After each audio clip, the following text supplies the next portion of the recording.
Slogan ত্যাগ উপলক্ষে সকলকে এখানে আসার জন্য আন্তরিকভাবে ধন্যবাদ জানাচ্ছি। আপনারা অবগত আছেন, বাংলাদেশ নৌবাহিনীর সদস্যরা জাতিসংঘের অধীনে অস্থিতিশীল পরিস্থিতিতে বিরাজমান বিশ্বের বিভিন্ন দেশে শান্তি রক্ষার কাজে নিয়োজিত রয়েছে। পার্টিকুলারলি এই বেঙ্গল কন্টিনজেন্ট 2010 সাল থেকে আমরা দক্ষিণ এশিয়ার একমাত্র দেশ হিসেবে আমরা United Nations Interim Force in Lebanon, in short UNIFIL লেবাননে আমাদের পার্টিসিপেশন আমরা কন্টিনিউ করে যাচ্ছি। 2010 সাল থেকে আমরা এখানে আমাদের জাহাজ মোতায়েন রয়েছে।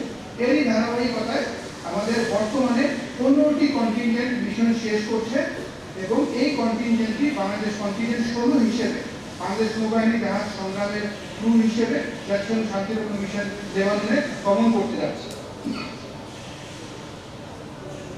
এই কন্টিনজেন্টটি টোটাল সদস্য সংখ্যা 110 জন।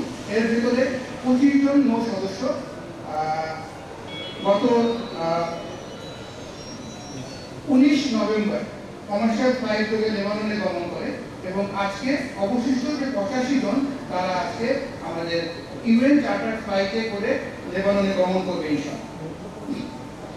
বিগত 2006 সালে জাতিসংঘের নিরাপত্তা পরিষদের অধীনে লেবানন উপকূলবর্তী ভূমধ্যসাগরীয় অঞ্চলে অবৈধ অস্ত্রের অনুপ্রবেশ প্রতিরোধের জন্য একটি বহুজাতিক বাহিনী নিয়োজিত হয় এবং একটি মেরিটাইম টাস্ক ফোর্স গঠন করা হয়। বর্তমানে 5টি দেশে 5টি নৌবাহিনী জাহাজ এই মিশনের মেরিটাইম টাস্ক ফোর্সের অংশ হিসেবে ওখানে মোতায়েন রয়েছে। আপনারা জেনে আনন্দিত হবেন যে জাতিসংঘের অধীনে বিভিন্ন দেশের শান্তিরক্ষা মিশনে নিয়োজিত বাংলাদেশ নৌবাহিনীর সদস্যগণ অত্যন্ত দক্ষতা ও পেশাদারিত্বের সাথে তাদের উপর ন্যস্ত দায়িত্ব পালন করে থাকে।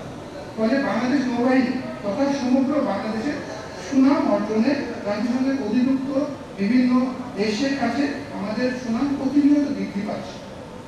অন্যান্য দেশের শান্তিরক্ষা বাহিনীর কাছে বাংলাদেশের শান্তিরক্ষীরা এখন পেশাদারিত্বের রোল মডেল হিসেবে